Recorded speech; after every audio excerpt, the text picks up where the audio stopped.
पौधा गन्ने की फसल में, यानी जो गन्ना हमने इसी वर्ष जिसकी हमने बुआई की है, उस गन्ने में जो फ्लैग लीफ है, मेन पत्ता, ओत वाला पत्ता जिसे बोल देते हैं, वो पीला पड़ता नज़र आ रहा है। उसमें पीलापन होने की वजह से पूरी फसल हमारी पीली दिखाई दे रही है। क्या ये कोई हमारी फसल में रोग आ गया है, या किसी कीट का अटैक है, या कोई माइक्रोन्यूट्रेंट की कमी है हमारी फसल में जिससे ये पत्ती पीली पड़ती नज़र आ रही है, या फिर ये थ्रिप्स नामक जो रस चूसक कीट होता है उसका अटैक है, और इससे हमारी फसल की पैदावार पर कितना असर पड़ सकता है। अगर अच्छी बरसात हो जाती है तो क्या इसका समाधान खुद पे खुद हो जाएगा, या इसमें कोई दवाई फिर भी लगानी पड़ेगी, और अगर हमें कोई कीटनाशक लगाना है तो क्या वो जड़ों से लगाकर हम इसका समाधान कर सकते हैं, या केवल स्प्रे से ही इसका समाधान होगा। और स्प्रे भी करना है तो हमें कौन सा स्प्रे करना है, कौन कौन सी दवाइयाँ लेनी होंगी, जानेंगे इस वीडियो में पूरी डिटेल के साथ। पूरी जानकारी के लिए वीडियो को अंत तक देखिए साथियों। हम अपने इस YouTube चैनल पर अपने 5 साल के कीटनाशक शॉप चलाने के अनुभव के साथ साथ आपके लिए ये वीडियोस लेकर आते हैं। इसी प्रकार की इन्फॉर्मेटिव वीडियोस देखने के लिए चैनल को सब्सक्राइब कर लीजिए। तो दोस्तों आते हैं आज के टॉपिक पर।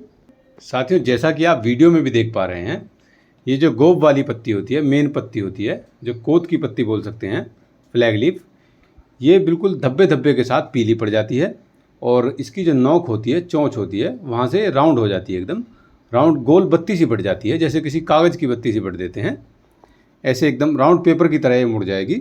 क्योंकि साथियों इसका जो रस है, जो पत्ती का रस है, वो थ्रिप्स ने चूस लिया है। ये जो बीमारी है, ये जो परेशानी गन्ने में आई है हमारी फसल में है, ये है थ्रिप्स का अटैक। ये थ्रिप्स एक रस चूसक कीट होता है जिन्हें सकिंग पेस्ट बोल देते हैं। इनका काम क्या होता है कि जो हमारी फसल में नई पत्तियाँ आती हैं, मुलायम पत्तियाँ होती हैं, ये उन पर अटैक करते हैं और उनका रस चूस लेते हैं। और जब पत्तियों का रस चूसते हैं तो उनकी सेल डैमेज हो जाती हैं, पत्तियों की पत्तियाँ पीली पड़ जाती हैं, और सेल डैमेज होने से पत्तियाँ मुड़ जाती हैं, और एक जगह से कभी कभी बीच में से भी मुड़ जाती हैं, जैसा कि आप इसमें भी देख पा रहे हैं वीडियो में भी। राउंड होने के साथ साथ, नोक पर से राउंड होने के साथ साथ पत्ती बीच में से भी मुड़ जाती है, एकदम जैसे कि टूट गई हो, जब ज़्यादा मात्रा में इनका अटैक हो जाता है। और इसके साथ होता क्या है कि जो हमारी फसल अगर पीली पड़ जाएगी तो उसकी जो फोटोसिंथेसिस की क्रिया होती है, जो प्रकाश संश्लेषण की क्रिया होती है, वो बाधित हो जाती है। और जब प्रकाश संश्लेषण की क्रिया नहीं होगी फसल में, तो फसल की जो ग्रोथ है, बढ़वार है, वो अपने आप ही रुक जाएगी, और बढ़वार रुकने से जो हमारी फसल का उत्पादन हमें मिलना है वो नहीं मिल पाता, मतलब कि इसकी पैदावार घट जाती है। अगर समय से कंट्रोल नहीं होता है तो ये 10-15% तक भी हमारी फसल के उत्पादन को गिरा देता है। तो साथियों, इस प्रकार से ये जो हमारी गन्ने की फसल में पीलापन इस समय चला हुआ है, इसे इतना हल्के में भी ना लें, अपनी फसल की मॉनिटरिंग करते रहें। अगर बहुत ज़्यादा आपकी फसल में इसका प्रकोप आपको दिखाई दे रहा है तो हमें इसका जो कीटनाशक का कोई ना कोई स्प्रे करना पड़ेगा। अब बात करते हैं थ्रिप्स के ऊपर जो बारिश का क्या प्रभाव है। तो देखिए साथियों, ये जो थ्रिप्स है, ये आया भी नमी से ही है। ये आया भी तभी है जब हमारी जो 1-2 बारिश हो गई है, और या फिर वैसे भी जो मौसम में आर्द्रता आई है, जो नमी हमारी जो मौसम में बढ़ी है वातावरण में, ये उसी समय आता है। लेकिन अगर बहुत अच्छी बारिश हो जाती हैं, जैसे कि अब चल रही है, अगर और अच्छी बारिश हो जाती है, मतलब 2-3 दिन तक अगर लगातार बारिश होती रहती है हल्की हल्की, तब उससे ये अपने आप ही कंट्रोल हो जाता है। हमारी फसल में किसी हमें कीटनाशक की स्प्रे की ज़रूरत भी नहीं पड़ती। तो आप देख कर ही स्प्रे करें। अब मैं बताऊंगा कि आपको किन दवाइयों का स्प्रे करना है।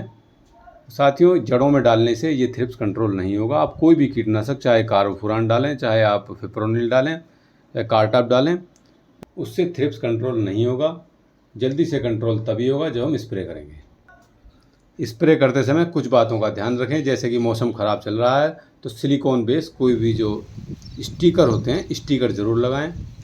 और दवाइयों की बात करें तो जो रॉकेट के नाम से आती है, जो प्रोफिनाफॉस और साइपरमेथ्रिन है, या तो आप 500 ml ये भी ले सकते हैं, या इसकी जगह आप जो क्लोरोपाइरीफॉस और साइपरमेथ्रिन आते हैं हमला 505 के नाम से जो दवाई आती है, इन दोनों में से कोई सी एक दवाई ले लेंगे, रॉकेट या हमला।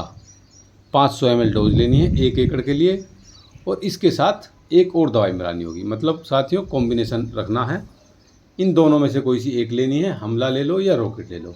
उसके साथ जो दूसरी दवाई लेनी है उसे आप इमिडाक्लोप्रिड ले सकते हैं, वो 200 ml ही काफ़ी है। 17.8% SL में जो आती है, आप 200 ml इमिडाक्लोप्रिड ले लीजिए, और इन दोनों दवाइयों का घोल बनाकर आप स्प्रे कर दीजिए।